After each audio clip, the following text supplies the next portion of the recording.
Hey, I wanted to show you a couple of tips of things that I'd been working on via email, so it makes more sense. Library homepage, research databases. Remember, you have to log in here. Maybe do that duo authentication thing. We'll see if it pops up. For the SCOPUS database that I wanted to show you, the cool thing that you can do, which I recommend, is when you're looking for research that has happened in the last 5 years on a topic. I don't think we should go in so specifically to look at children and measuring. We just want to look at conversations about religiosity. Religiosity. So I'm only doing that one word. But you can find religiosity showing up in articles all over the place. I want the article to be about that religiosity. And inherent in that will be measurements, descriptions, analysis, and so on. You go to article title. So this means that that word religiosity will be in the article title. But then here's what's cool about this database. And again, we're informing the research about children in that context. So you might want to add children to this. So in this database, you can go down by year, but we want to find fundamental articles that have influenced a lot of the things published these days. Let me explain what that means. If you go to this pull-down menu on the side, there's something that says cited by highest. What that means, and this is top-tier journals, so this isn't the lesser journals or popular press, but this is like the top scholarship. When you see over here that this one has been cited by 511 other articles, that means, and this one's talking about a particular Apple precursor to the iPhone.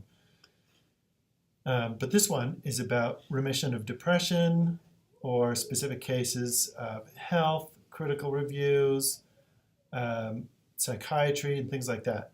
But what this meant was when this one talking about remission of depression related to religiosity was published in 1998, it was so influential in psychiatry that almost 400 articles were published that had to cite this one. So you can narrow it down by year, but these are the fundamental ones that you might look at. And I would look for something that's rather new, but you might find something about children or age or some of the reasons that they're trying to look at these as indicators for religiosity. And then you can apply it to looking for children. Oh, there's adolescent, the curse. We don't want it to just be adolescent. If you want to search within results, you can do children. Children is quantified in different ways, so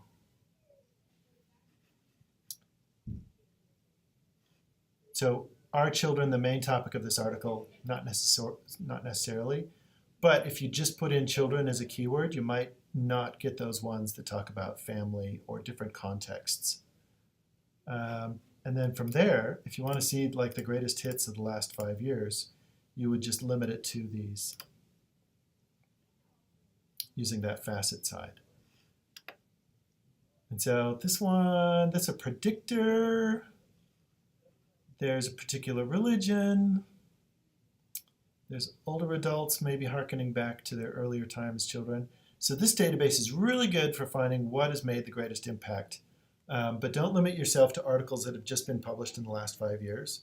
You might want to look at the ones that have informed the articles published in the last 5 years. So for example, if you found that this one,